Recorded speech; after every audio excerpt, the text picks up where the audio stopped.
I'm ranaal-falaki. I'm Patel. And welcome to the Nail It podcast. This is your place to lead better, live fully, and laugh more. It's your blueprint to optimal performance.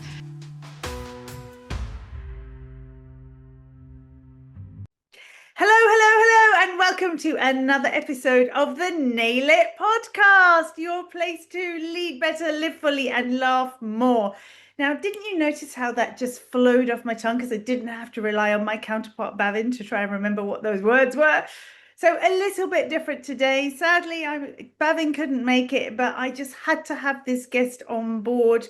So you just have to going to cope with me and my incredible guest. So who is he with my amazing drum roll? We have got Mehy Presti here. Now, yes, he happens to be a dentist, but that is not who he's about. And you should know by now, I don't like to use labels. So while he happens to have the role of looking after people's oral health and being a parent and a dad and a husband and a friend but I would describe him as this incredible ball of energy. And he also happens to be co-founder of the Global Dental Collective, which we're going to get onto shortly. Hi, Mehy.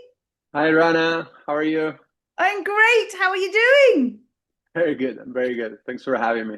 Oh, thank you so much. I know I've been trying to pin you down for a while, which is just like, it's okay. We'll have to be Bavinless and have our own conversation, just the two of us. But I might stick him on at the end to do one of his classic summaries. Amazing. Thank you. So before we get into the Global Dental Collective and all that is, I have my usual first opening question for you, Mehy, and that is, as you are on the Nail It podcast, what is your favorite quote and why? I'm not great at having favorite things. I'm one of these people that are very bad at it. So it kind of changes. But right now, for the last 2-3 years, my favorite quote has been that the worst enemy to creativity is self-doubt.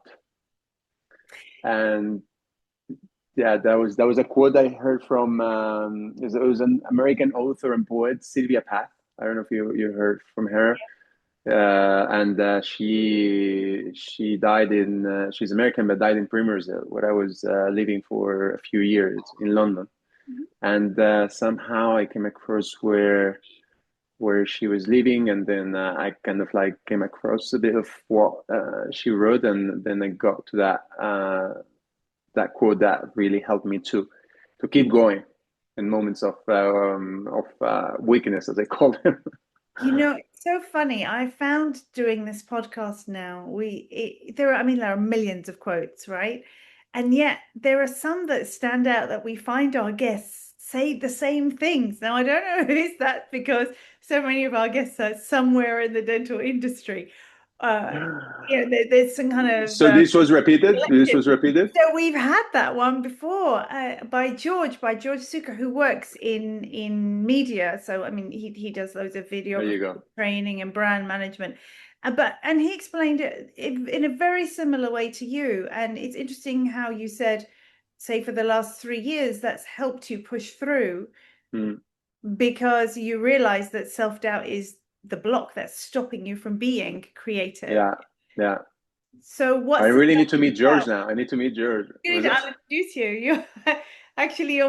You will meet him at my book launch. So there you go. There you go. There you go. I shall introduce you both. But I also, as much as I want to talk about self-doubt, I just want to take you back because I also loved your comment about I'm not really one for favorites, but this is the one at the moment. And for me, that very much reflects how we are as people when we grow. The person you are today is not the person you were a year ago, 2 years ago, 3 years ago, if you were on that growth journey. If you're showing up every day, if you're doing something different, if you're taking action, if you're taking the steps to be a different person, then you won't have a favorite because you'll have things that resonate with you at any particular moment in time. Yeah, no, I completely agree. And I guess I don't know if it's good or bad. Sometimes I get jealous of people that they have it very clear, and they have that favorite that follows them all their life, like it's a principle, their favorite book or color or song. But it's true for me. It's a little bit of in which stage of life I am, and what has been influencing me over the last few years. And I love to have different favorite things at different moments of my life. Now there are very different. There are two. You could take that conversation two ways. You could think that you're somebody who chops and changes, and therefore doesn't ultimately follow through because you can lack focus. Versus actually, no, I'm growing and evolving, and I'm in alignment. So which is it? I think a little bit of both. I think a little bit of both. Probably more the first one than the second one, being realistic. Because these real high achievers, which you are one of those people, you're incredibly dynamic. It can be very, very easy when you have a goal, is you become so creative that you want it all. And it's like, oh, actually, we could do this and we could do this. Oh, and I want to do that. I want to do that. And it can become very, very difficult to maintain the focus and follow through to the end. Yeah, I think I've learned about this also with the years. I was more trying to do everything, and then with the years, I learned that more through the entrepreneurial mindset, that through the creative mindset, that doing too many things at the same time, it can dilute the message and the effort that you put into something. So you kind of need to pick your battles. It's hard for me, but that's why I surround myself with people that are a bit more grounded and that have that mindset of like, okay, we know where we're going. This is the direction. And then I always probably come up with other things that they remind me that that's great, that this is the direction. Or is it aligned with the direction that we're going? Then we take it on board or not. But yeah, I mean, I'm one of those that, and not only with business or work or everything, with also with hobbies and things I do in my free time. Like I have a new hobby every 2 months. I just came back from my drumming lesson. So and my wife was like, "Okay, so are you going to continue doing it?" It's like, "Yeah, yeah." I signed up for another 8 lessons. So let's see. So you'll do it for at least 8 weeks. But at least 8 weeks. That's it, in 8 weeks. Maybe I changed. I like that episode. I like that the movie, the talented Mr. Ripley. You know Mm. that one, which and it's like Jude Law is actually looking at the jazz. There's a jazz concert, a jamming, and then he's like, "Ah, actually, now I like the drumming. Oh, maybe I like the saxophone. Oh, actually, did you see the piano? Yeah, this is the next thing I'm gonna play." So I feel like a little bit like this sometimes. Yeah, so both in your hobbies and your work. And actually, you answered the question I was itching to ask you. So, how do you keep yourself anchored? And you said, actually, it's by the people who are around me. They help to keep me on track. And it's so important, especially when you're an entrepreneur, because we do have insane ideas. I mean, I'm always being told right now, I don't know how on earth you get everything done, and or I can't keep up with you. When you tell me what you're up to, I'm exhausted just listening to you because it's kind of a million and one different directions. But you're right. Well, for me, it's actually about being very organized and strategic about what is my big goal and making sure ultimately everything aligns. So rather than routes that spread outwards, they all ultimately converge. And for you, it's other people. So of course, you have a co-founder for Hmm. Global Dental Collective. I want to go on to talking about that and talking about Dentam, but I'm curious also how you found yourself a co-founder. So I had two co-founders, and one of them it doesn't work with us anymore. And Bruno, which is my current co-founder, we were always friends, best friends, and we were just dreamers. And we started doing something completely different, and we landed on the events, because we wanted to promote the other project that we had. We were building clinics in shipping containers with zero carbon emissions for underdeveloped countries, and everything behind that mindset needed to be with the dentists being in their 100%. And this is why we've started doing an event about mental health like 3 4 years ago, and we wanted to talk about everything that's around dentistry, and in a very particular format, in a very innovative or way, or we had everything in our mind and we just needed to make it work. And our other co-founder, which doesn't work with us anymore, but he's in super well-known in dentistry, which is Joe Lovett. We cross paths through a conversation, right? Like it's when someone's like, "Hey, I'm doing this," and then in my other side, I'm doing this. Like, okay, why we don't see them talk? And things happen. So finding a co-founder, like also I see that my house where my wife has an incredible co-founder and they're best friends. Well, they became best friends after.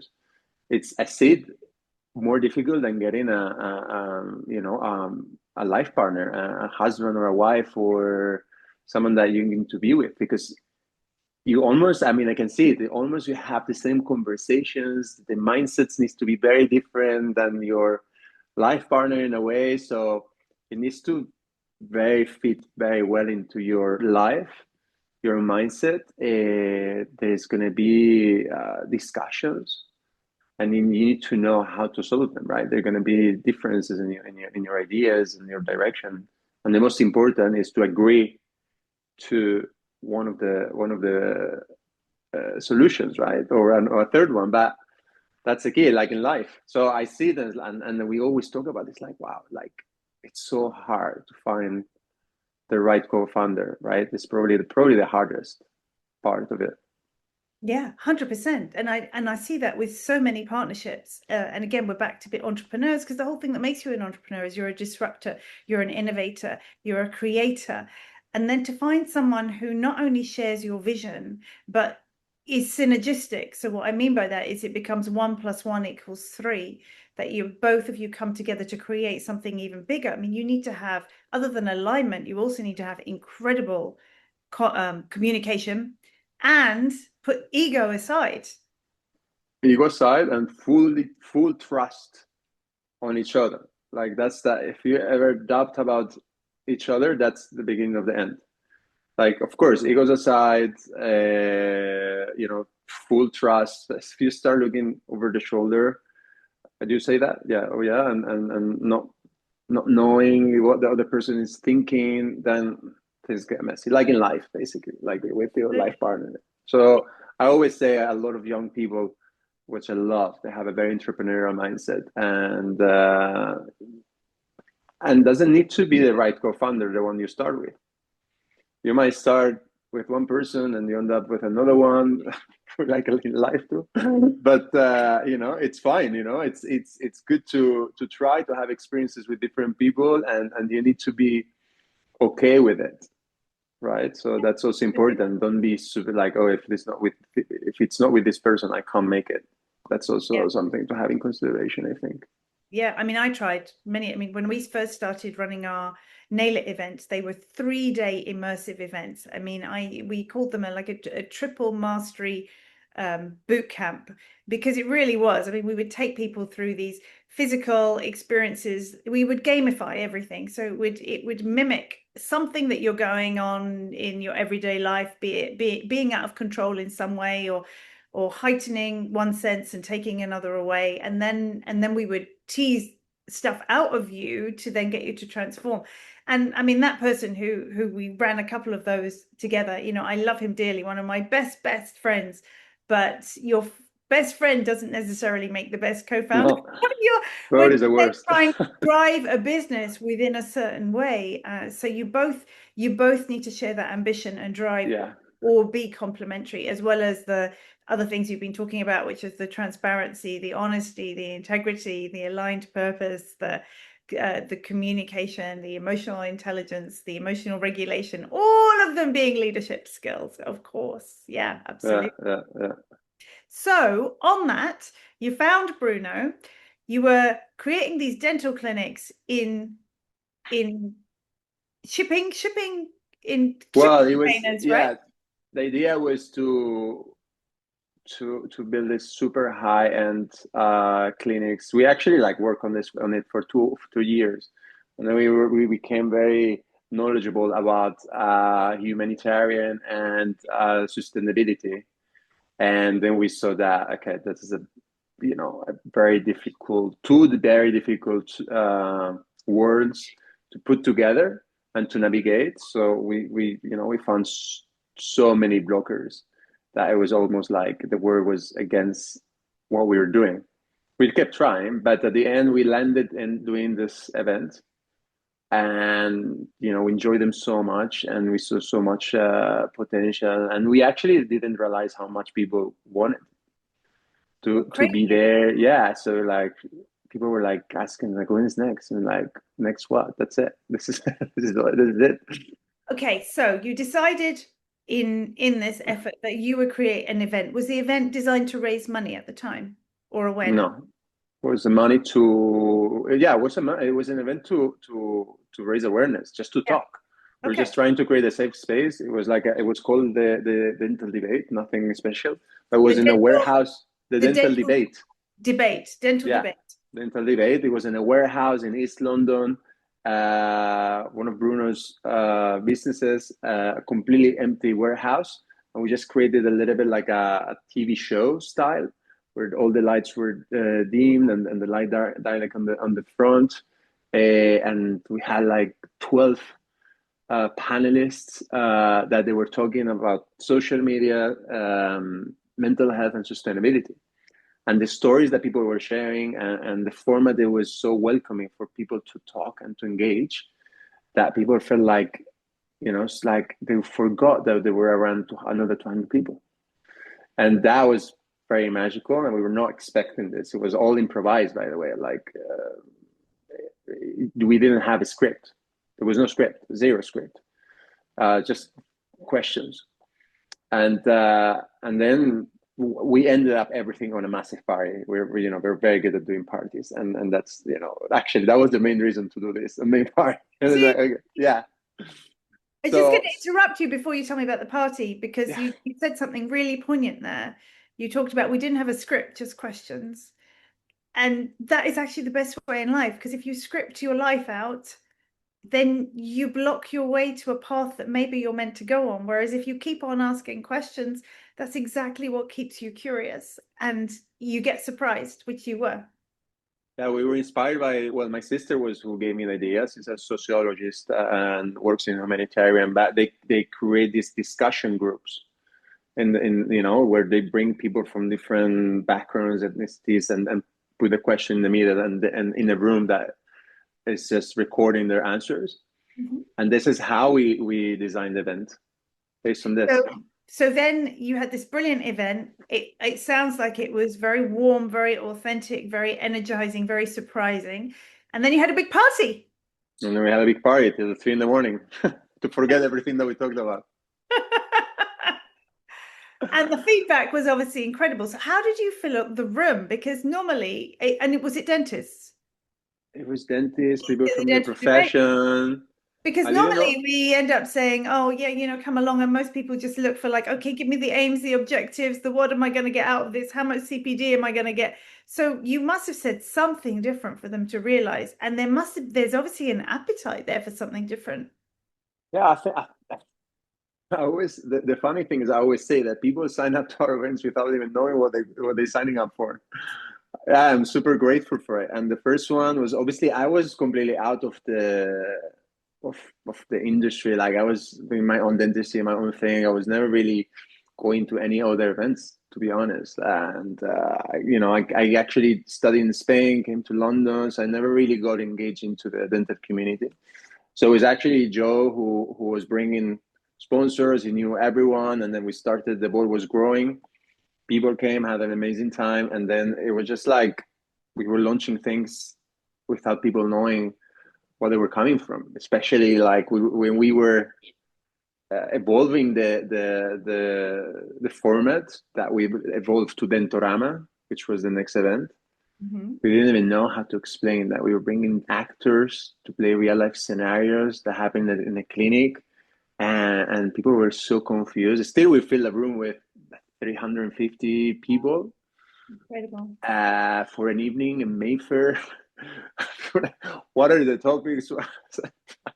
They were like, well, the topic, I think the topic was, it was not a clear topic. It was more about like the complications that people go through in the clinic in relation with the patients.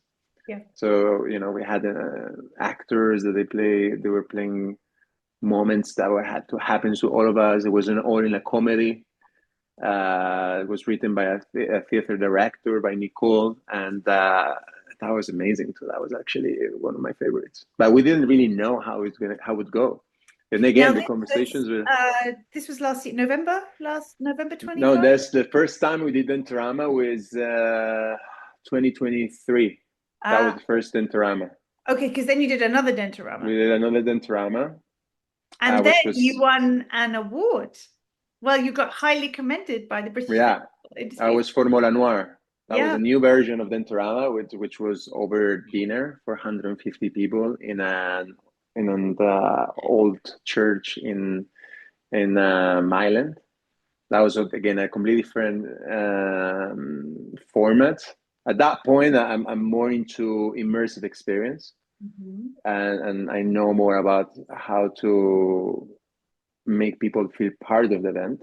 So then we incorporated a lot of different elements, and we try a lot of things. We tested so many things that we saw what works, what didn't work. So yeah, it was great. Say again, sorry.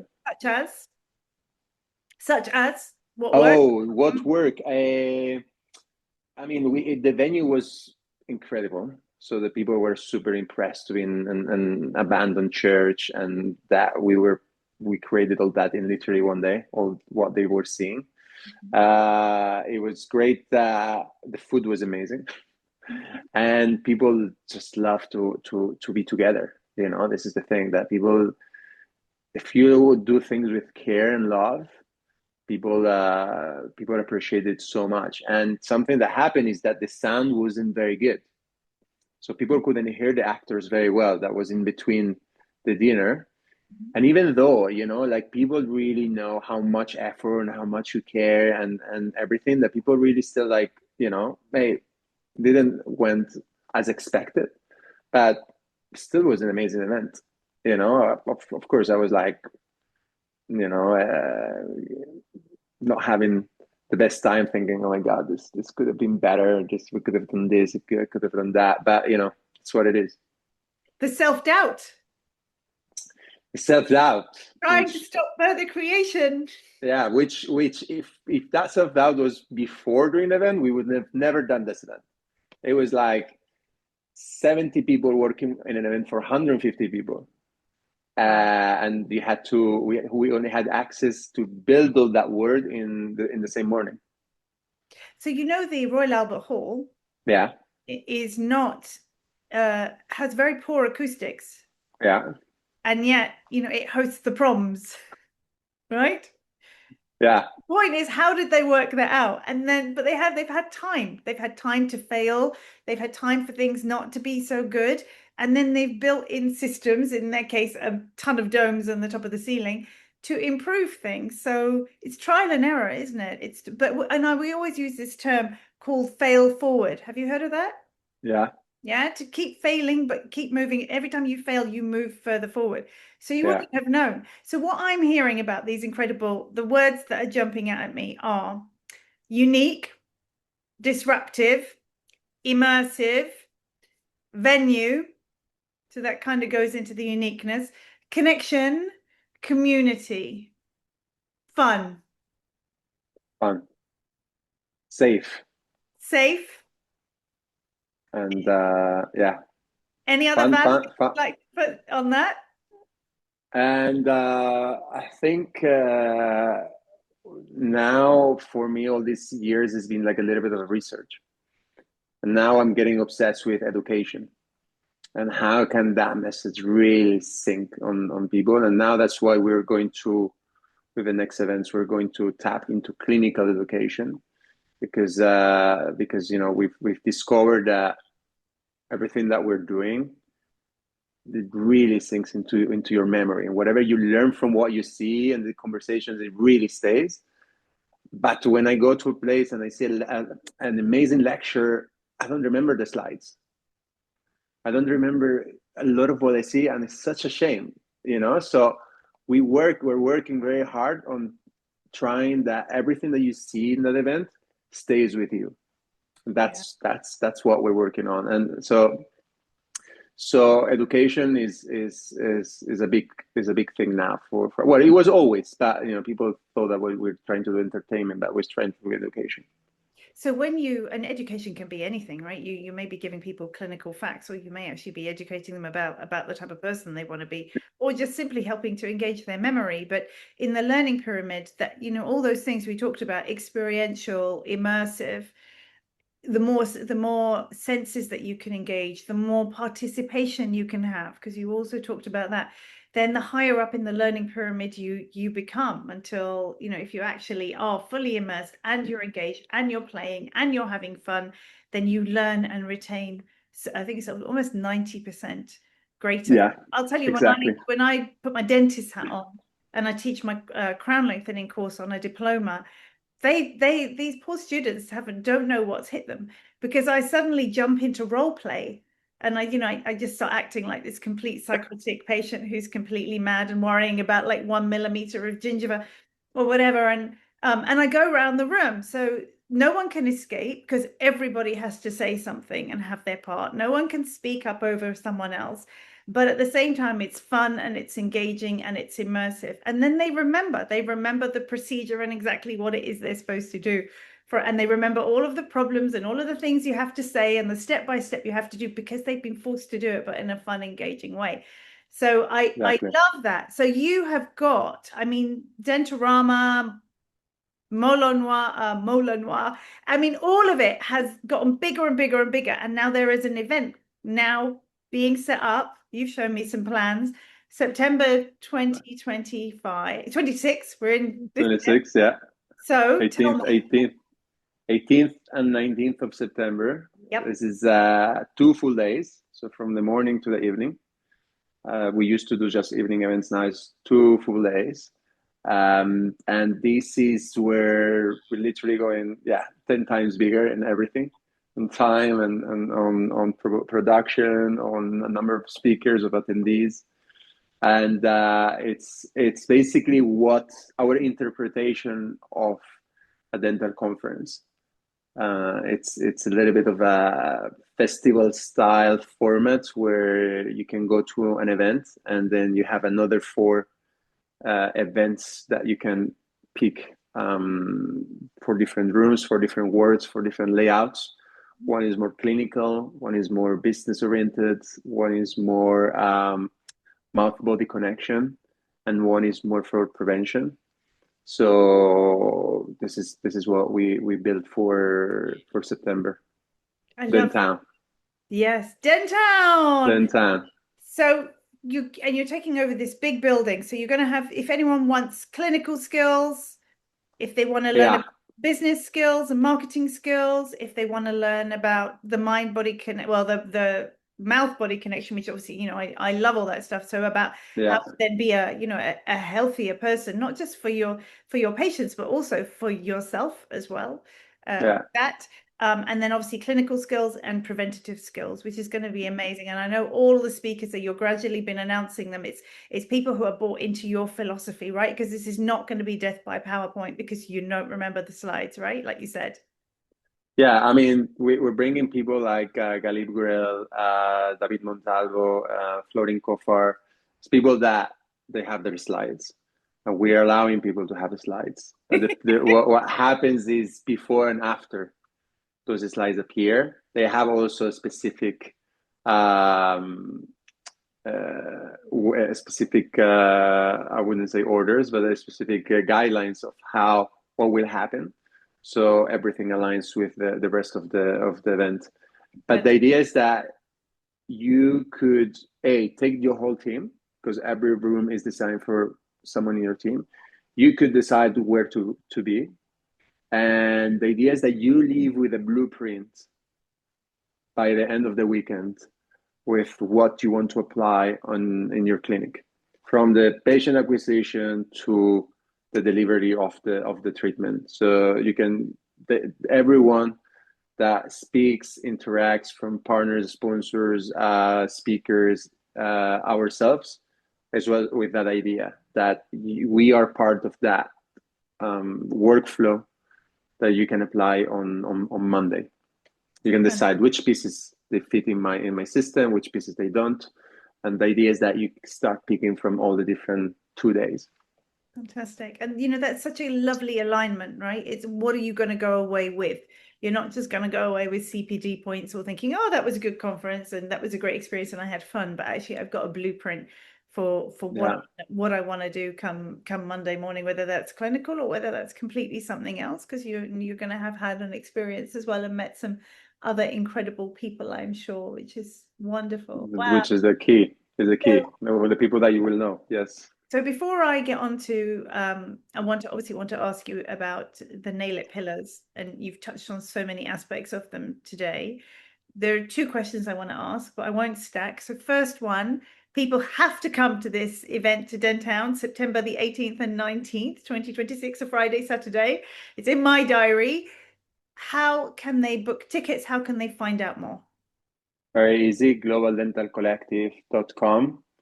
We made it very easy. Now I think there are tickets, and it's super. I think it costs half of the price of any other conference of that level in UK. So we wanted to make it very accessible.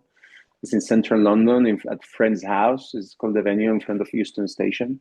So it's very easy to access from everywhere. King's Cross is literally 5 minute walk. So yeah, globaldentalcollective.com is where you do Brilliant. it. And you can follow the Instagram site, Also Global Instagram. Yeah. Collective. There you can see Well, also the news about the speakers that we're releasing, formats, news. So yeah.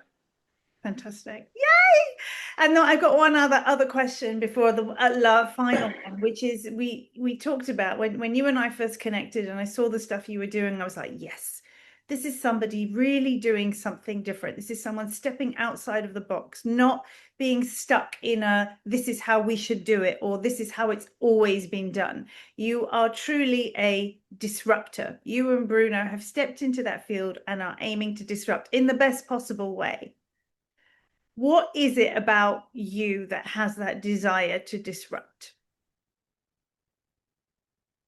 I don't know if I have a desire to disrupt, but I have a desire to do things different than what I kind of enjoyed because it didn't work with me.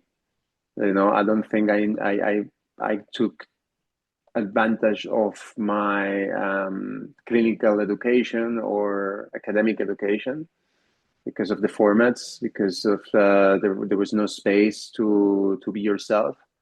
So everything that we do, we're not trying just to bring entertainment to a dental event. We're really trying for people to acquire knowledge in the right way, and even everything that we design is with that intention. Even the layouts of the rooms, the speakers, even the partners that we pick, like we first get together and see if we are going to the same direction. This is what we're doing. This is what we want to do. We have massive companies that work with us, and they respect that. They said this is how you do things, and we're okay with it. So we just don't. I don't try to do things to disrupt. I don't try to do things to just make it different. I just think this is the way it would have worked with me, and I know that there's a lot of people that it would work with them too. And this is it. We're just trying to help people to actually get better at what they do, and also, dentistry has such a toxic environment sometimes, unfortunately, and we can get into that word of negativity, and for us, it's just having that date where things change and get inspired, and you're proud of being on this profession, and you're proud of saying to your friends, wow, this is an event and it's only for people in dentistry.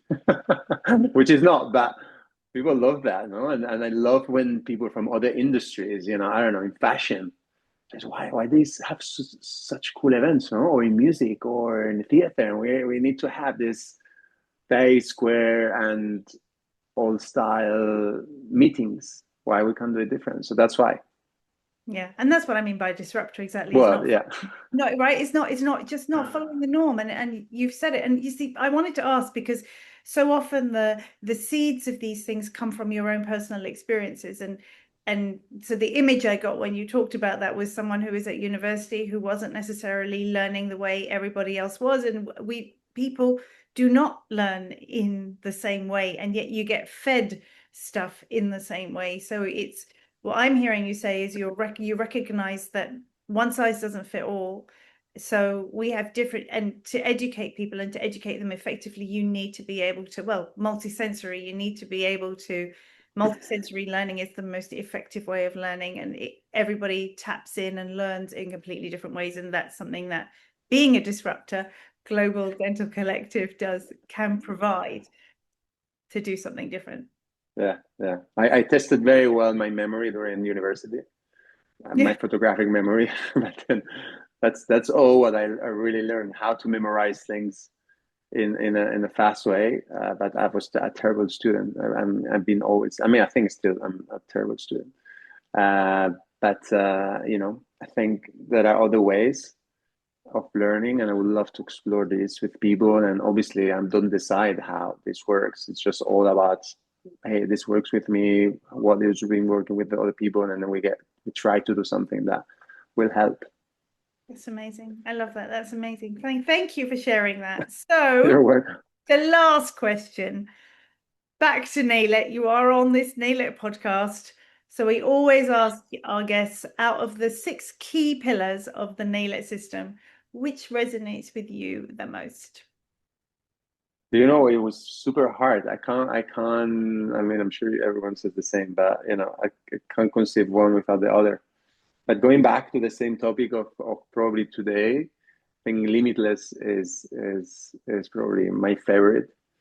I think probably is the first pillar that I would place, and that would point that direction. And then the other ones would probably say how far can I go, In but around you. Yeah. I think that would be my first pillar, and then obviously to get there, I'll need to apply the other ones like attitude and the other ones. Yeah, Yeah. So it's very, and you're absolutely right. I mean, the whole point of it being pillars is they all hold something up. So yeah, you one goes and the rest weakens. That is how you become whole. But limitless, yes, it's the boundless beliefs method. So in amongst that, we've obviously got your beliefs, listening to everything you're saying. Every single thing is a belief. Your self-talk, the things you tell yourself, the stuff you write, the things you say to other people, your values, even your bad values are a belief because you believe them to be important. So what beliefs might be limiting you? How do they become more empowering to propel you forward? Determining what is true and what is truth. So really shedding the limelight to really challenge yourself on your belief systems, understanding whether something is fear or whether it's just it's something that you just need to push through. How do you overcome fear? How do you overcome stress? What is the stress mindset? We know all the research shows actually if you think stress is bad and you see it as a challenge, that's when it actually does the damage, not stress itself. yeah. And at the same time, really needing to instill habits and align your energy. So manipulate your own energy with all of the energetic influences to push through and be limitless. Yeah, so you're right. They all of them lift you up, but every single one has its own little bit of uniqueness. So I think the phrase I use with the boundless beliefs method with limitless is what I call effortless leadership, because life does become effortless that way when you're willing to push through and align, which is fantastic. Some Thank point. you so much for Thank you. joining me today, and I'm so glad I managed to pin you down. It's been such a privilege. I'm sure we're going to continue many, many more conversations, Mehy, and good luck I'm with the sure. drums. Thank you very Or much. I should Yeah, be that's saying what good I luck did. to Luck. your wife with the drums. Yeah, good luck to my neighbors if I actually make it. Thank you. Beyond Thank you. beyond the 8 lessons. Thank you so Yeah. much. Thanks for Oh, having me. Thank you. So that's it for today. No doubt I might tag on a little bit of Bavin's commentary at the end and see what his take is, but I'm sure he will be completely wowed and one of the first people signing up to go to this event. So save those dates in your diary, 18th, 19th of September, Global Dental Collective. Take a look at the website, follow the Instagram.